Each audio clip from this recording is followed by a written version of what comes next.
Welcome everybody. Today we're going to take a look at printing 4-color process on 3 different neutral colored shirts. We're going to look at white, a heather gray, and then this light tan color.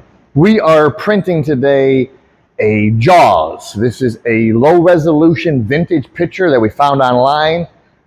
It is summertime, and if you're like Tanya, you're a huge Jaws fan. This image, I took it into Photoshop, even because it was only 72 DPI, and I up-resed it and tried to clean up the best I can. But it is a vintage poster print, and overall, it looks pretty cool. These screens were actually done in last week's 3-day pro screen printing class, where 90% of the students had never screen printed before. We had our first student, Elvin, from Puerto Rico, so we were excited about that. So you'll see these screens, they got a little bit of ink on the front and on the side because 90% of them had never screen printed before, but they did a phenomenal job of coding, exposing, and developing and printing the screens.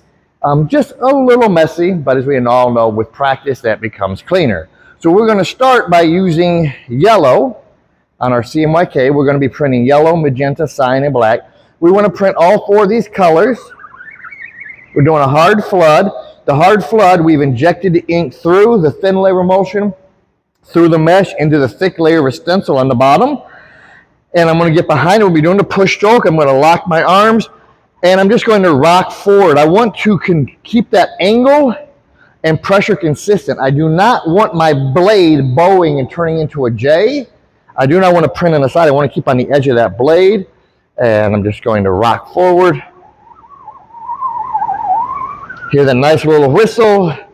We've got nice friction contact. We're shearing the ink. You're behind the ink again. I'm going to do a second stroke. And there is our yellow. We'll now do our magenta. Once again, when we get behind, I want to do this at the same speed, same pressure, same angle. In 4-color process, to start with, I want to put down the same amount of each color. So then I can then go back and try to fine tune from there. So I'm going to get behind. So again, lock my wrist. I'm just going to rock forward at about a 2-second stroke.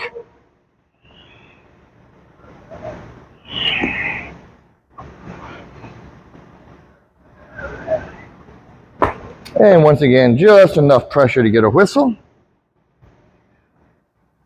And we'll come along with our cyan. Hard flood once again. Get behind the ink.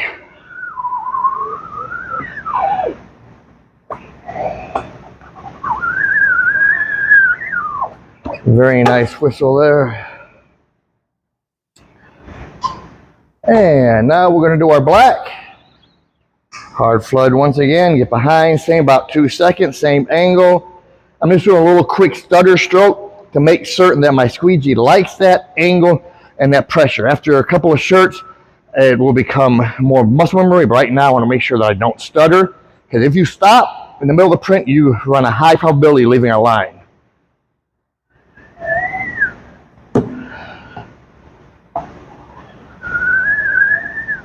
Very nice whistle. I can lift up. Now we can take a look at our print. Things I want you to take a look at here is what the students managed to do. This is 230 mesh. They managed to hold a little trademark logo. But not only that, but they managed to hold down here. You can just barely read the text. But it tells you about the Universal Studios, the trademark, and etc. Their registration was very nice and very tight, the screen. Now this is on the tan color shirt. Over here we have the image on white. So see, we got a little more contrast. And lastly, we have a heather gray. Very nice vintage looking print. This should be awesome for summer vacation. We're looking forward to that. If you guys enjoyed the video, as always, give us a like and a share, and thanks for watching.